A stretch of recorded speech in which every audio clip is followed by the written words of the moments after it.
এই যে পিছনে আবার কিন্তু কথা বলতেছি, বললাম যে অ্যাসাইনমেন্টটা পরে দেন, তাও অ্যাসাইনমেন্ট নিয়ে এখন কোনো কথা হবে না।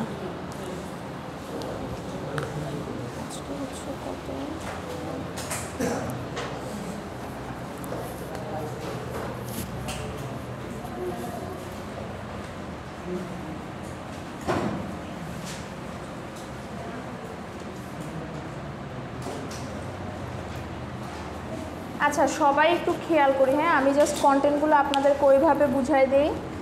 আজকে আমাদের টপিকটা হচ্ছে কি warping.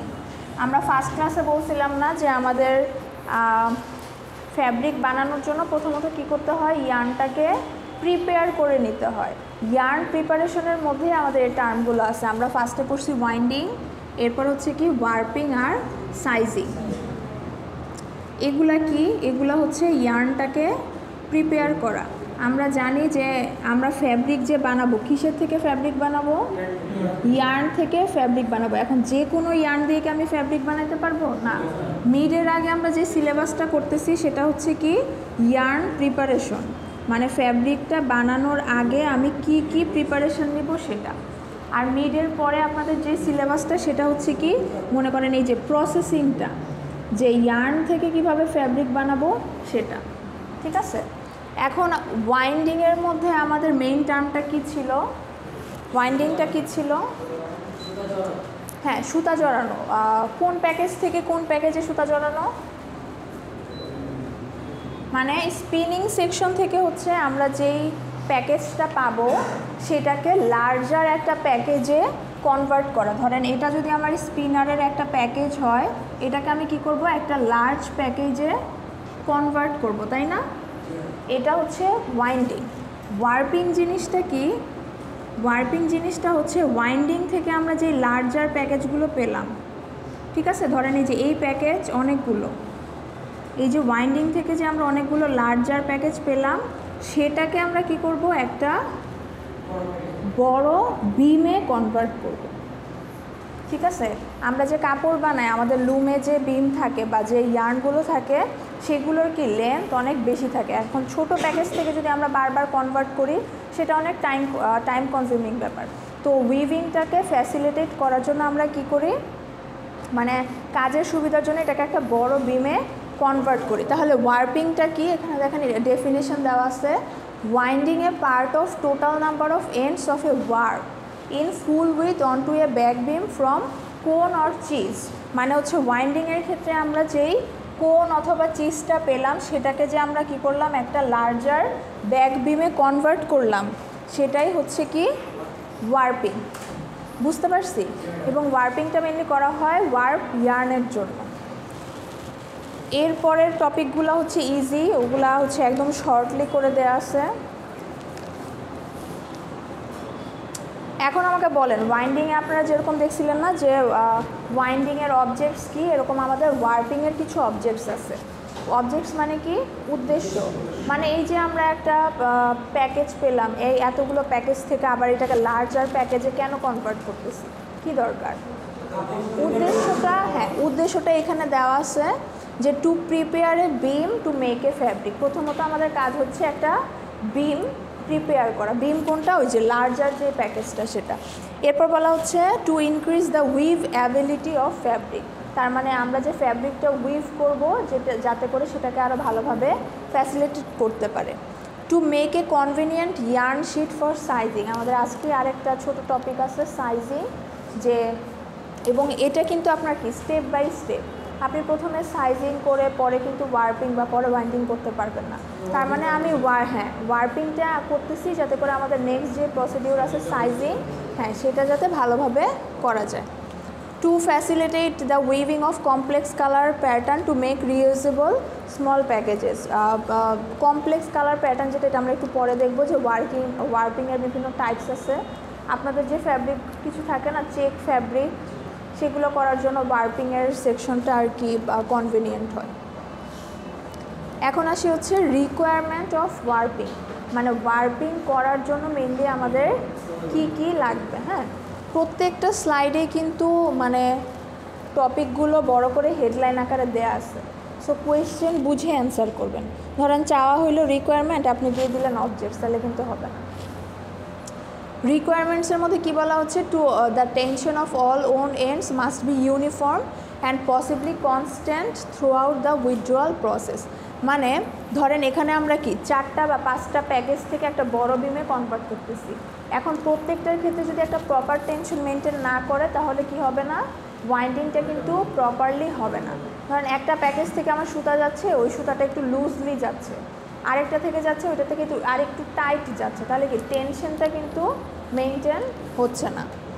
Warping should not impair the physical and mechanical properties of yarn. মানে আমরা যে ওয়ার্পিং করব, ওয়ার্পিংটার মাধ্যমে কী করতেছি, একটা প্যাকেজ থেকে ধরেন আরেকটা প্যাকেজে সুতা ট্রান্সফার করতেছি। এখন এটার কারণে যাতে সুতার মধ্যে কোনো ফিজিক্যাল প্রপার্টিসের কোনো হ্যাম্পার না হয়, কোনো ক্ষতি না হয়।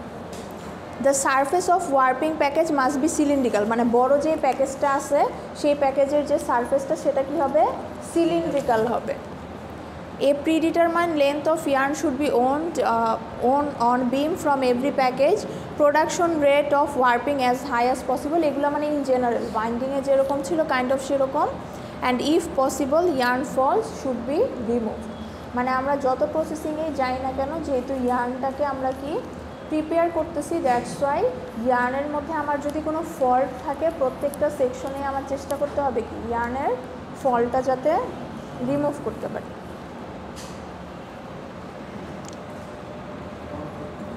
এখন আসি হচ্ছে টাইপস অফ ওয়ার্পিং।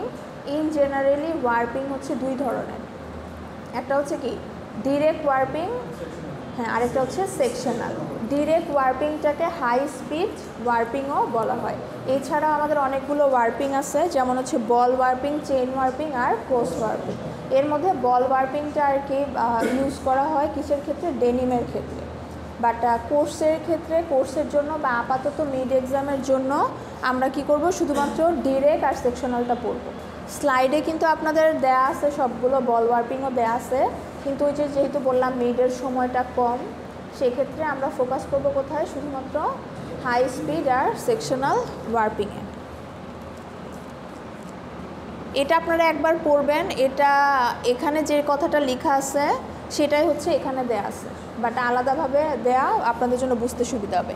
আমরা যেটা দেখব সেটা হচ্ছে কি features of high speed warping.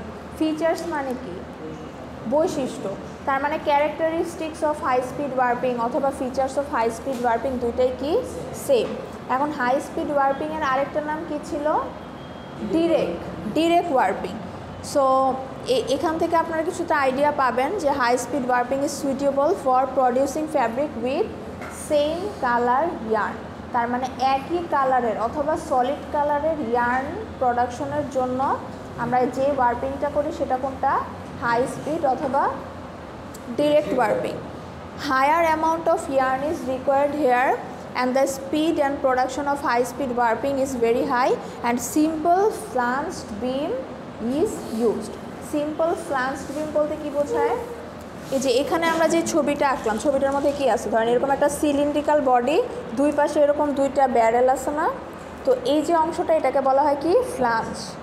তার মানে অবশ্যই দুই পাশে এরকম দুইটা সাপোর্ট থাকতে হবে, ঠিক আছে।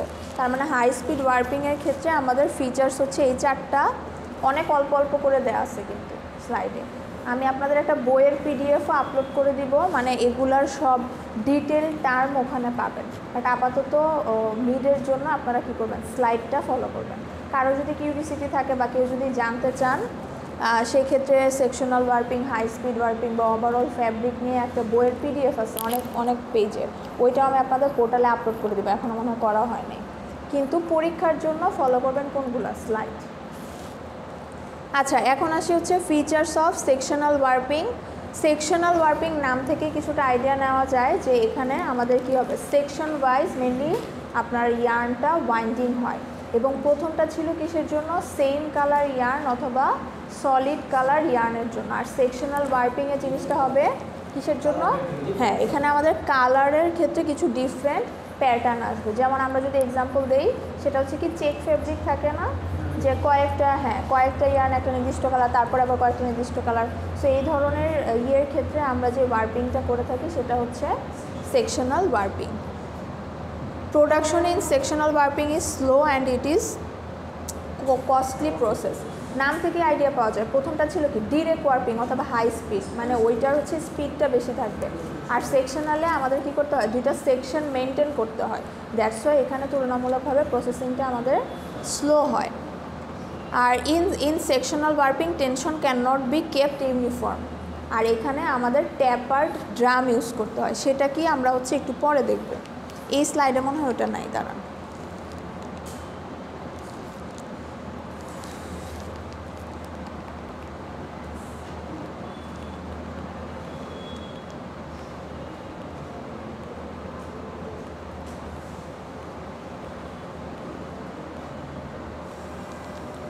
এই যে দেখেন হাই স্পিড ওয়ার্পিং মেশিন হচ্ছে এরকম।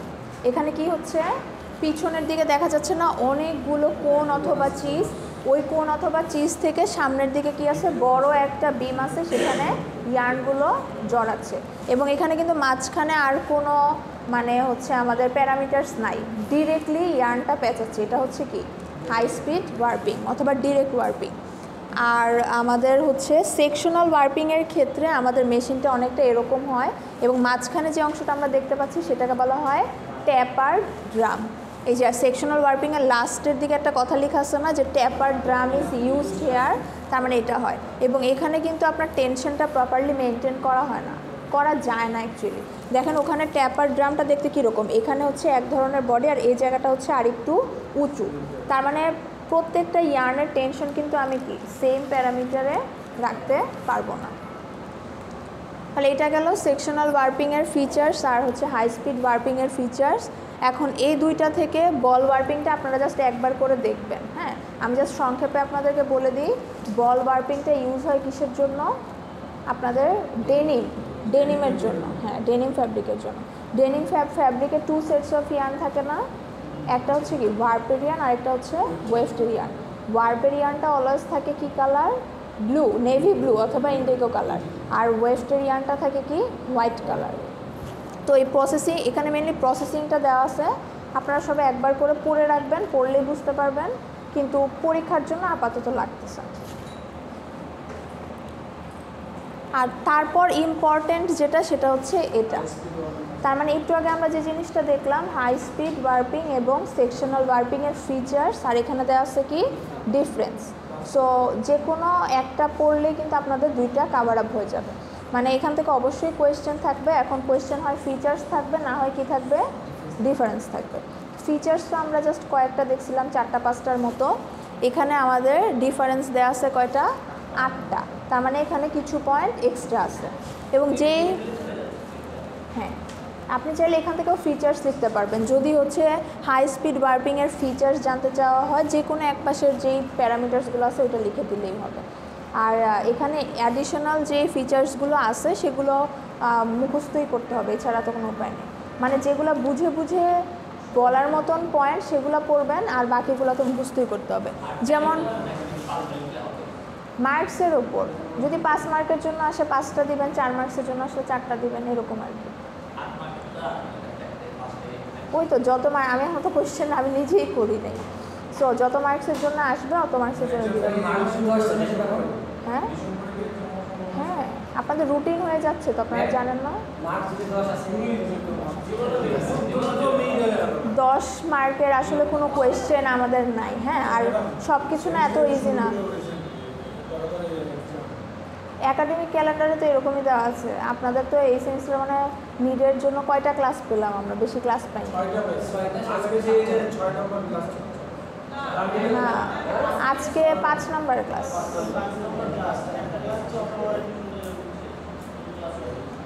আজকে হচ্ছে 5 নম্বর ক্লাস। একাডেমিক ক্যালেন্ডারে দেখলাম যে হচ্ছে ডিসেম্বরের 13 তারিখ থেকে পরীক্ষা। সো সম্ভবত 13 তারিখ থেকে। রুটিন তো অলরেডি হয়ে যাচ্ছে, ডিপ্লোমাটা আমি ঠিক জানি না, সম্ভাবনা। তা আসলে আমাদের হাতে কিছু করার নাই। আপনাদের যেমন নেক্সট সেমিস্টারে, কথা বলবো না, নেক্সট সেমিস্টারে ক্লাস কবে থেকে শুরু হবে, পরীক্ষা কবে থেকে শুরু হবে, এগুলো কিন্তু এখন থেকেই শুরু হয়ে যাচ্ছে, ঠিক আছে? তো লাস্ট সেমিস্টারে যেহেতু আমাদের একটা মানে একটু লেন্দি গেছে সেমিস্টারটা, এই জন্য হয়তো এই সেমিস্টারে একটু কমপ্যাক্ট হতে পারে। এবং এখানে আসলে আমাদের ডিপার্টমেন্ট বা কোর্স টিচার বা হেডের কিছুই করার নাই, কারণ ফুল ইউনিভার্সিটির যতগুলো ডিপার্টমেন্ট আছে সব ডিপার্টমেন্টের জন্য একটাই একাডেমিক ক্যালেন্ডার মেনটেন করা হয় এবং এটা কিন্তু ম্যানেজমেন্ট থেকে প্রিপেয়ার করে। হইতে পারে একাডেমিক ক্যালেন্ডার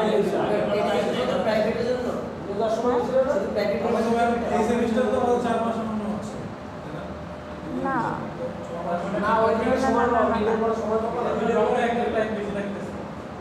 একই হিসাবে একই, মানে হচ্ছে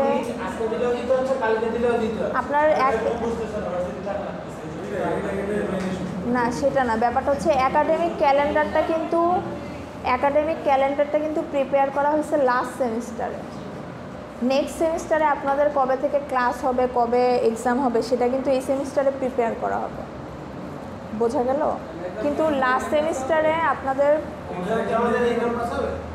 সেটা এখনো ঠিক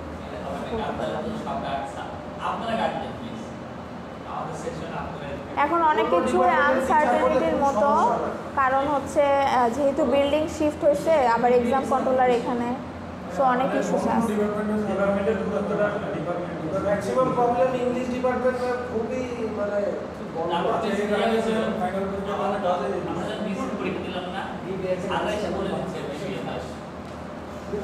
আচ্ছা দেখা যাক, এখনও তো ওই ব্যাপারে ডিসিশন হয় না। এখন আসলে এক্সাম কি এই বিল্ডিংয়ে হবে নাকি ওই বিল্ডিংয়ে হবে, এক্সাম কন্ট্রোলার অফিস আবার আমাদের এখানে, সো অনেক ইস্যুস আছে।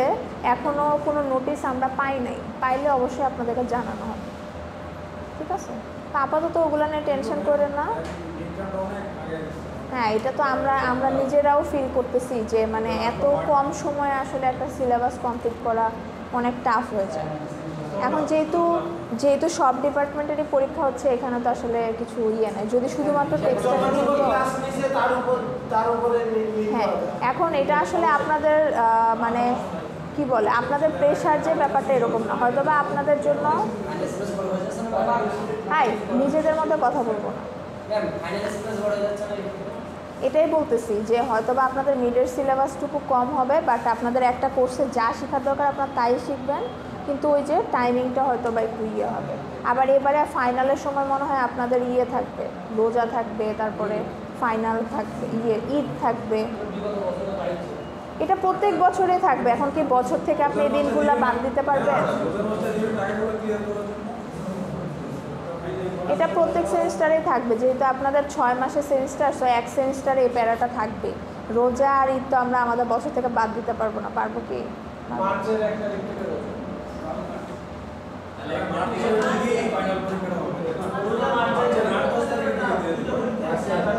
আপনাদের কি বলে এটা, ডিসেম্বরে মনে করেন সেট এর পরীক্ষা শেষ হবে, আর জানুয়ারিতে মনে করেন সেট বি সেট সি চলবে।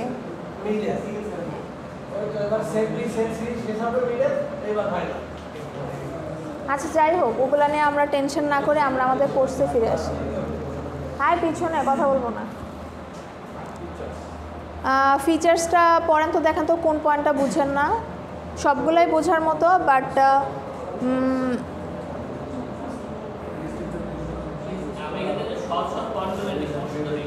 না কোনো সমস্যা নাই, জাস্ট আপনার যেগুলো বোঝার মতো সেগুলো আপনি লিখবেন, আর যেগুলো হচ্ছে বোঝার মতো না, যেমন হচ্ছে ক্রিল ক্যাপাসিটির কথা বলা হয়েছে। হ্যাঁ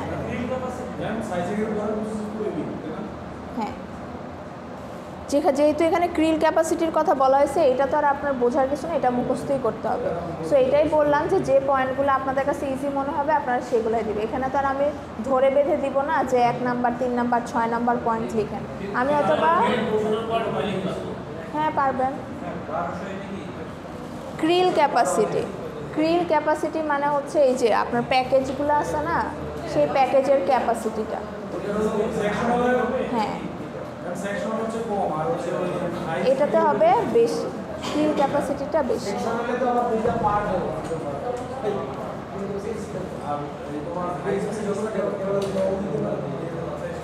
আচ্ছা আপনারা কথা বললে আমার কিন্তু কোনো ক্ষতি নাই, আমার পরে আমি পড়ায় কোশ্চেন করে চলে যাব, আমার কোনো ক্ষতি আছে? আমি আপনাদেরকে প্রিসাইসলি করে দেখাচ্ছি কিসের জন্য, আপনাদের সুবিধার জন্য, না আমার সুবিধার জন্য না। হ্যাঁ, চালু তো আছে প্রথম থেকে, সমস্যা নেই। আচ্ছা, আপনাদের ওয়ার্পিং থেকে আপনারা ফোকাস করবেন কিসে? ওয়ার্পিংয়ের ডেফিনেশন, ওয়ার্পিংয়ের অবজেক্টস রিকোয়ারমেন্টস, আর হচ্ছে হাই স্পিড অ্যান্ড সেকশনাল ওয়ার্পিংয়ের যে ডিফারেন্স বা ফিচার্সটা আছে সেটা। এরপর এখানে দেখেন আপনাদের ওয়ার্পিংয়ের ক্ষেত্রে কিছু কন্ট্রোলিং সিস্টেম দেওয়া আছে। এগুলা হচ্ছে জাস্ট পয়েন্ট আকারে, এগুলা স্লাইডে দেওয়া আছে, পড়বেন, বাট এগুলা আপাতত এক্সামের জন্য লাগবে না। মানে আমার পক্ষে যতটুকু সম্ভব আপনাদেরকে সিলেবাসটা একটু শর্ট করে দিচ্ছি, ঠিক আছে? তারপরও নেক্সট ক্লাসে একটা প্রিসাইসলি একদম আপনাদের একটা সাজেশন দিয়ে দিব। তারপর আজকের ক্লাসে দিয়ে দিচ্ছি এখানে কি যে ওয়ার্পিংয়ের ক্ষেত্রে আমাদের কন্ট্রোলিং সিস্টেম কোনগুলো, মানে ওয়ার্পিংটা যেহেতু একটা প্রসেস, অবশ্যই এটা একটা কি মেশিনারিতে হচ্ছে, তাই তো? এখন ওই প্রসেসিংয়ের ক্ষেত্রে আমাদেরকে কি কি কন্ট্রোল করতে হবে সেটা এখানে দেওয়া আছে। এটা আমরা একবার পড়লে বুঝবো। যেমন টেনশনটা কন্ট্রোল করতে হবে, বেলুনিং ইফেক্টটা কন্ট্রোল করতে হবে। বেলুনিং ইফেক্ট কিন্তু আমরা ওয়াইন্ডিংয়ে পড়ছিলাম। এরপর হচ্ছে স্টপ মোশন থাকবে, ইয়ার্ন ক্লিনার থাকবে, লেন্থ কন্ট্রোল থাকবে। স্টপ মোশন জিনিসটা কি? হ্যাঁ, মানে যদি সুতা কোনো কারণে ছিঁড়ে যায় এটা অটোমেটিক্যালি বন্ধ হয়ে যাবে। এখন এটা হচ্ছে কি আমার একটা কন্ট্রোলিং পয়েন্ট। এই জিনিসটা যদি না থাকে তাহলে আমাদের কি প্রোডাকশনে হ্যাম্পার হবে। বারবার ধরেন সুতা ছিঁড়ে যাবে, আমরা কিন্তু সেন্স করতে পারবো না। কারণ একটু আগে একটা ছবি দেখলাম না যে অনেকগুলা প্যাকেজ থেকে একটা বিমে ইয়ার্ন হচ্ছে কনভার্ট হচ্ছে, ধরেন হঠাৎ করে একটা প্যাকেজ থেকে সুতা যে ছিঁড়ে গেছে সেটা আমরা কীভাবে বুঝবো? সেটার জন্য কিন্তু স্টপ মোশনটা দরকার। সো এরকম প্রত্যেকটা পয়েন্টেরই কি আছে, এক একটা করে নির্দিষ্ট টার্ম আছে।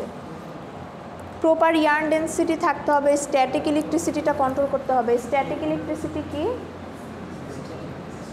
স্ট্যাটিক ইলেকট্রিসিটি মানে হচ্ছে স্থির তড়িৎ। মানে আপনার হচ্ছে ইয়ার্নগুলো যখন পাশাপাশি থাকে তখন তাদের নিজেদের মধ্যে কিন্তু একটা স্থির তড়িৎ প্রডিউস হয়, যার ফলে কিনা কি হয়, একটা ইয়ার্ন আরেকটা ইয়ার্নের সাথে একদম অ্যাটাচ হয়ে যায় বা লেগে যায়। ওই জিনিসগুলো কি করতে হবে? কন্ট্রোল করতে হবে। লাস্টে হচ্ছে ফ্লাই কন্ট্রোল। ফ্লাই মানে কি? এটা হ্যাঁ, নর্মালি জেনারেলি আমরা টেক্সটাইলের ভাষায় ফ্লাই ফাইবার বলতে যেটা বুঝি সেটা হচ্ছে আপনার শর্ট ফাইবার বা হচ্ছে হেয়ারি ফাইবার। স্পিনিং সেকশনে আপনারা কখনো গেছেন? স্পিনিং সেকশনে যদি যান দেখবেন যে ওখানে ওই তুলাগুলা কি হয়, অনেক উড়ে। আচ্ছা, আপনাদের সহজ একটা এক্সাম্পল দিই। কাশফুল বা কাশবাগানে তো অনেকেই গেছেন বা যান, বা হচ্ছে একটা মিনিমাম আইডিয়া আছে, তাই না?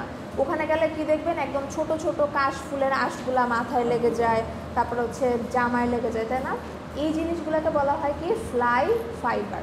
তার মানে স্পিনিং সেকশনে এই যে কটন নিয়ে বা ইয়ার্ন নিয়ে যে এত প্রসেসিং হচ্ছে, সেই ইয়ার্নের যেই আপনার ইয়েগুলো ফ্লাইগুলো সেগুলো কী করতে হয়? কন্ট্রোল করতে হয়। আদারওয়াইজ ওইটা কিন্তু আবার ফল্ট ক্রিয়েট করে। আমরা ইয়ার্নের কিছু ফল্ট করছিলাম না, যে নেপস, স্লাব, ওগুলো কিন্তু ফ্লাই ফাইবার থেকেও ক্রিয়েট হতে পারে। এই যে এখানে ওয়ার্পিংয়ের জন্য কি কি ফল্ট হইতে পারে সেগুলো মেনশন করা আছে, এগুলো জাস্ট একবার করে দেখে রাখবেন।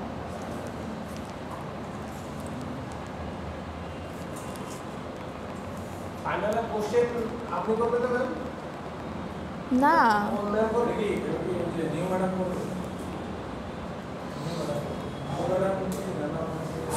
মিডের পর থেকে আপনাদের ক্লাস কন্টিনিউ করবে আরেকজন। বুঝাবুঝির কিছু নাই, আসবে ক্লাস থেকে চলে যাবে। ম্যাডামকে বুঝে কি করবেন? পড়া বুঝলেই হলো, তাই না?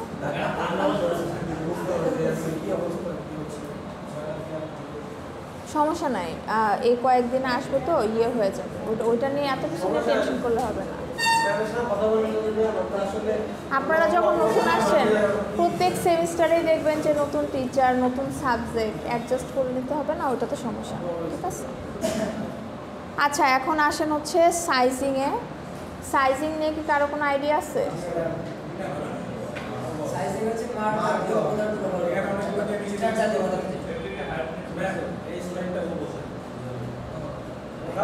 আপনি যা জানেন সেটা।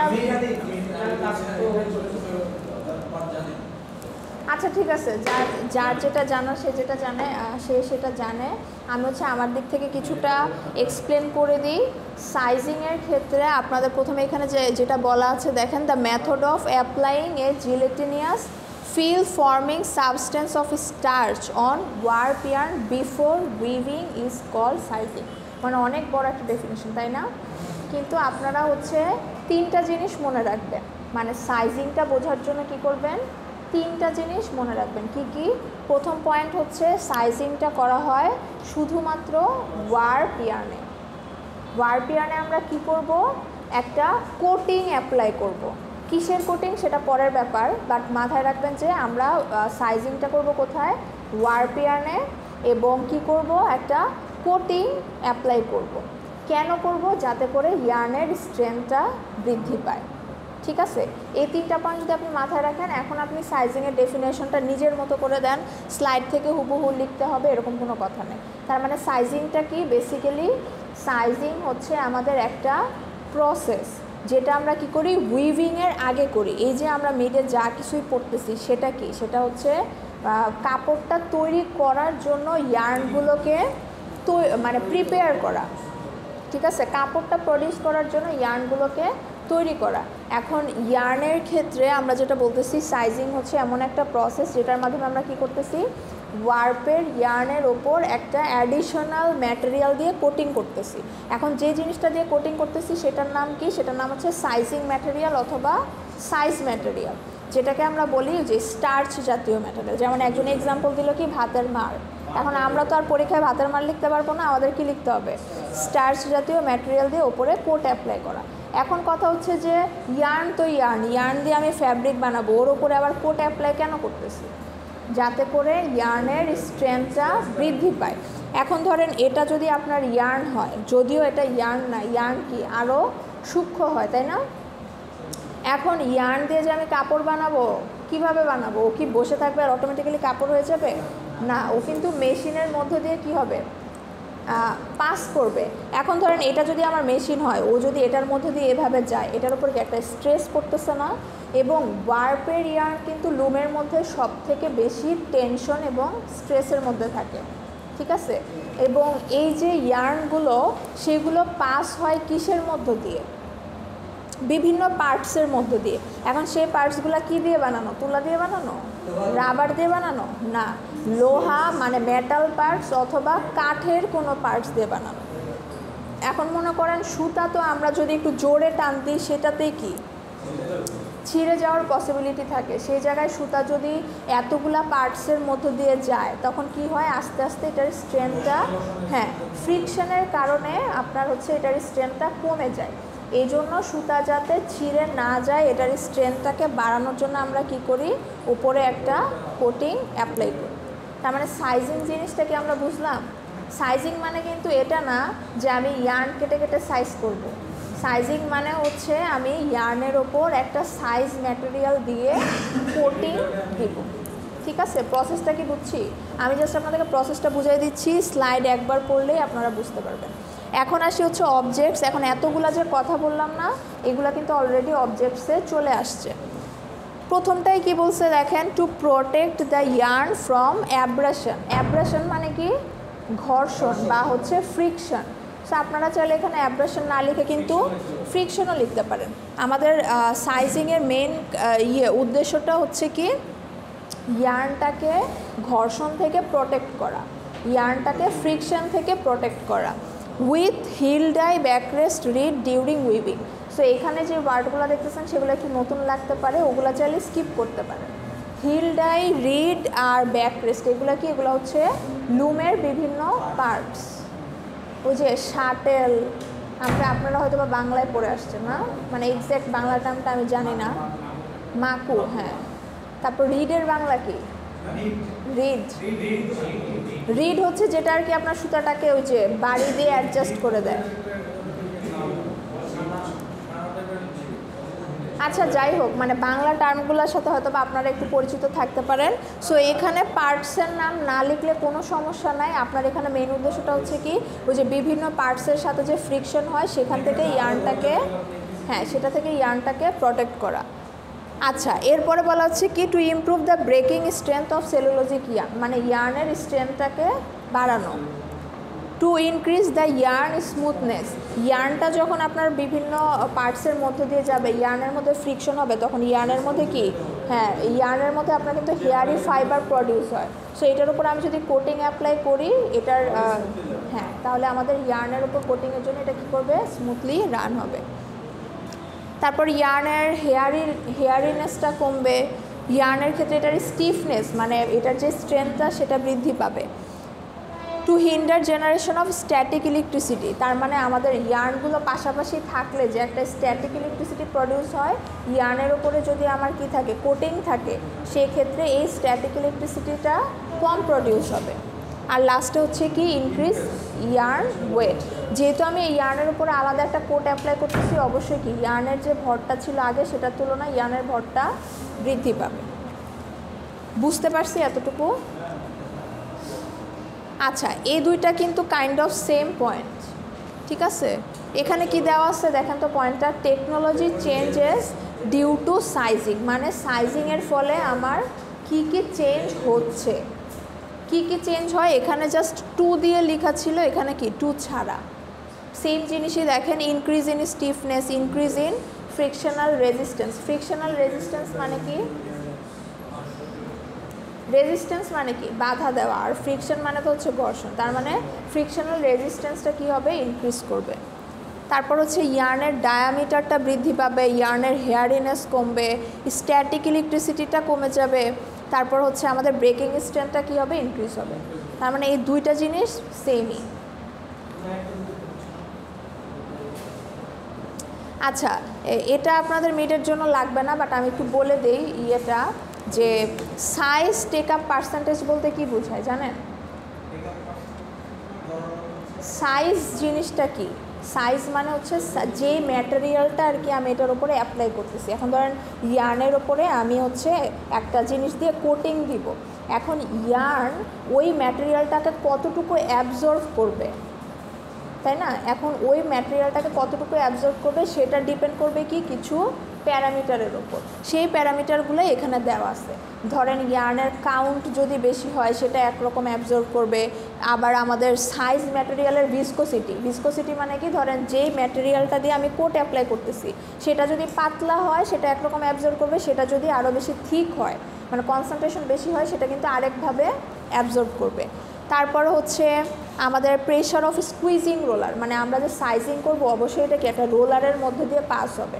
এখন এটার মধ্যে আমি প্রেশার যতটুকু দিব সেটা সেই ধরনের কি করবে, অ্যাবজর্ব করবে। তার মানে মেনলি হচ্ছে এখানে আমাদের প্যারামিটার্সগুলোর কথা বলা হয়েছে, ঠিক আছে। এটা লাগবে না, এটা স্লাইডে দেয়া আছে, আপনারা একটু দেখে নিন। আচ্ছা, এরপর ইম্পর্টেন্ট যে জিনিসটা সেটা হচ্ছে কি sizing ingredients and their function. আছে এখানে বোঝার কিছু ব্যাপার আছে।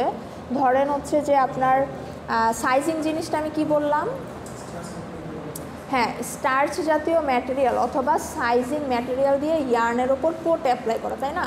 এখন সাইজিং ম্যাটেরিয়াল এই জিনিসটা আমি বানাবো কি দিয়ে, একটা জিনিস দিয়ে না, এখানে আমার অনেক কিছু ইউজ করতে হয়। যেমন আমি আপনাদেরকে রান্নার এক্সাম্পলটা দিই তাহলে আপনারা বুঝতে পারবেন। যদি যে মুরগির মাংস রান্না করার কথা বলি, এখানে আপনার মানে মেইন জিনিসটা হচ্ছে মুরগির মাংস আপনি রান্না করবেন, কিন্তু রান্না করতে আমাদের কি কি লাগবে, কি কি বলেন না, কয়েকটা বলেন।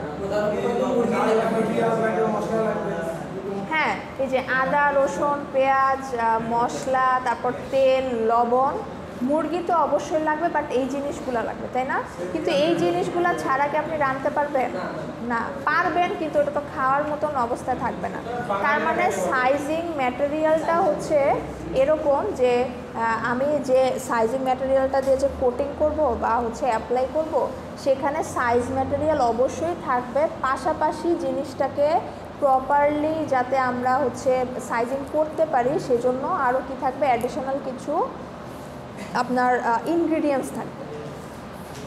তো সেই ইনগ্রিডিয়েন্টসগুলো কী কী, অ্যাডহেসিভ থাকবে, lubricant, antiseptic or antimildew agent, hygroscopic agent, wetting agent, antifoaming agent, tinting agent, আর হচ্ছে কি ওয়েটিং এজেন্ট।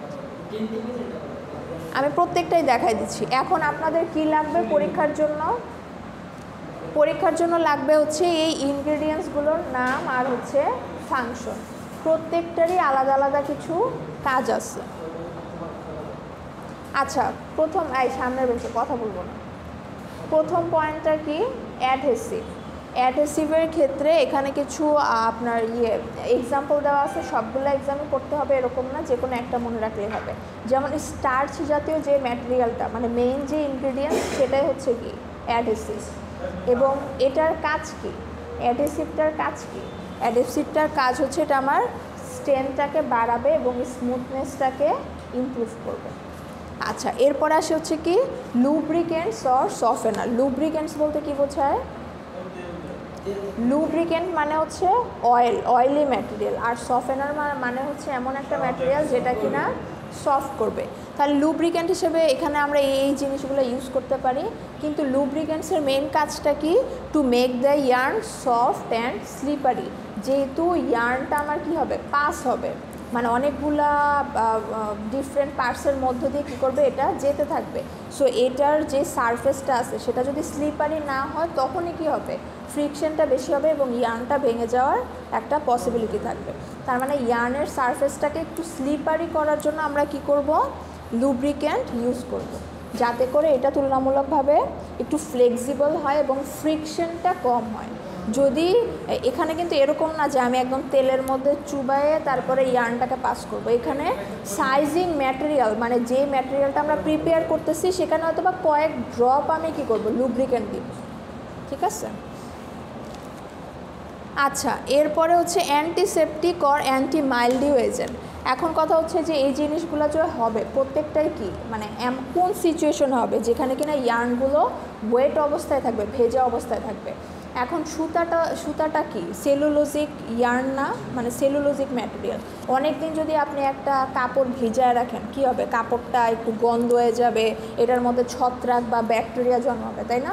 সো সাইজিংয়ের ক্ষেত্রেও কিন্তু আমাদের নির্দিষ্ট একটা টাইম লাইন আছে যে আমরা কত ঘন্টা যাবত ইয়ার্নটাকে হচ্ছে এরকম সোক করে রাখবো। তো এখানে একটা পসিবিলিটি থাকে আপনার সেখানে কি গ্রো করার, অ্যান্টি মাইল্ডিউ এজেন্ট গ্রো করার, মানে ছত্রাক অথবা ব্যাকটেরিয়া গ্রো করার।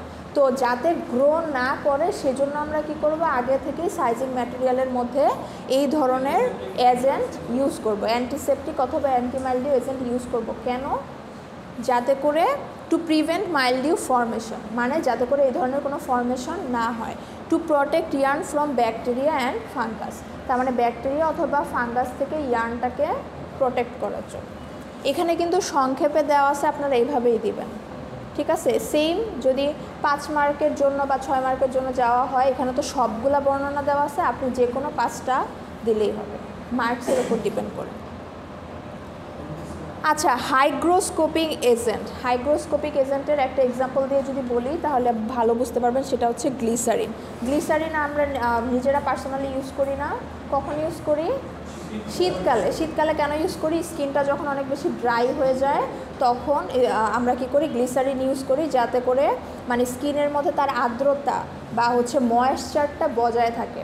তো ইয়ার্নের ক্ষেত্রেও সেম, ইয়ার্নের ক্ষেত্রে যাতে তার ময়েশ্চার কন্টেন্টটা ভালো থাকে, এই ময়েশ্চারটাকে আমরা হচ্ছে প্রপারলি ধরে রাখার জন্য কি করি, হাইগ্রোস্কোপিক এজেন্ট ইউজ করি, যাতে করে ইয়ার্নটা অনেক বেশি ড্রাই না হয়ে যায়।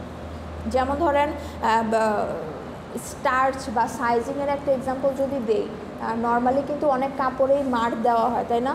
কিসে মার্ক দেওয়া হয়, শাড়িতে দেওয়া হয় বা হচ্ছে হ্যাঁ লুঙ্গিতে দেওয়া হয়। তো দেখবেন যে অনেক সময় আমরা মার কেন দিচ্ছি, কারণ কাপড়টা দীর্ঘদিন ইউজ করলে কাপড়টা অনেক বেশি নরম হয়ে যায়, ওটারই স্ট্রেংথটাকে বাড়ানোর জন্য, তাই না? তো এই সব কারণে যে আমরা মার্ক দিচ্ছি এটারই একটা পার্ট হচ্ছে এটা। এবং ওখানে আসলে কি আমরা ফ্যাব্রিকের ওপরে মার্ক দিই, আর এখানে হচ্ছে আমরা কি করতেছি, ইয়ার্নের ওপরে দিচ্ছি। আগে ইয়ার্নের ওপর দিয়ে তারপর ওই ইয়ার্নটা দিয়ে আমি কি করব, ফ্যাব্রিকটা বানাবো। তো হাইগ্রোস্কোপিক এজেন্টের মেনলি হচ্ছে দুইটা কাজ, যে ইয়ার্নের ময়েশ্চারটাকে ধরে রাখবে আর ড্রাইনেসটাকে কমাবে। প্রত্যেকটার ক্ষেত্রে একটা করে এক্সাম্পল মনে রাখবেন, তাহলে হচ্ছে ইজি হবে।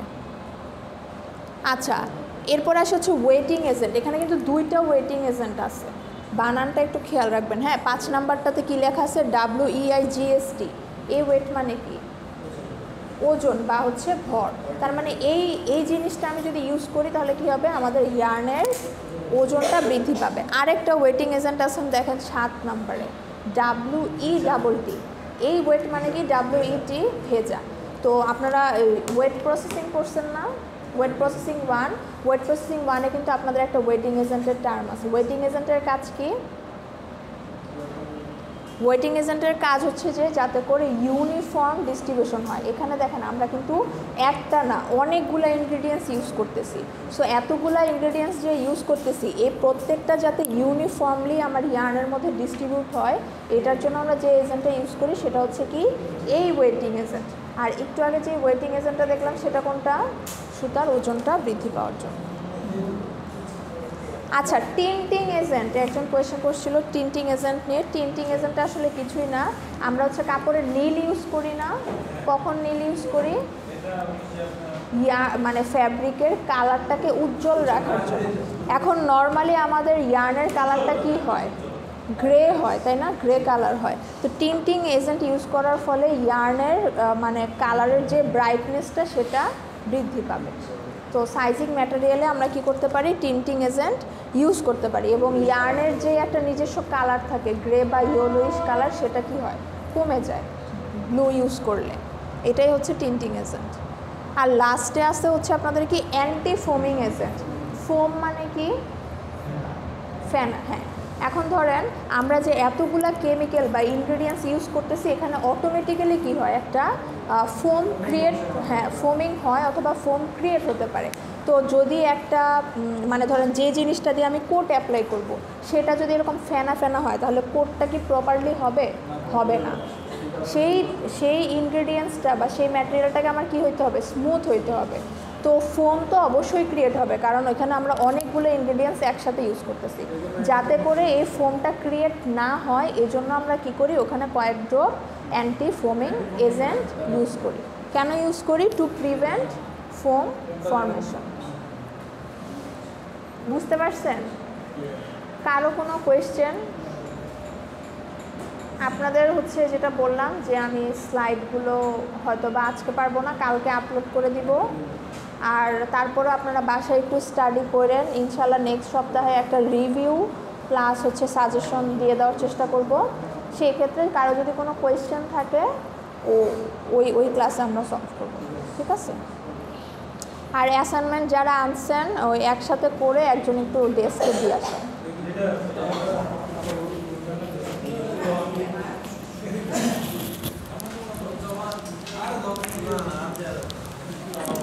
আমি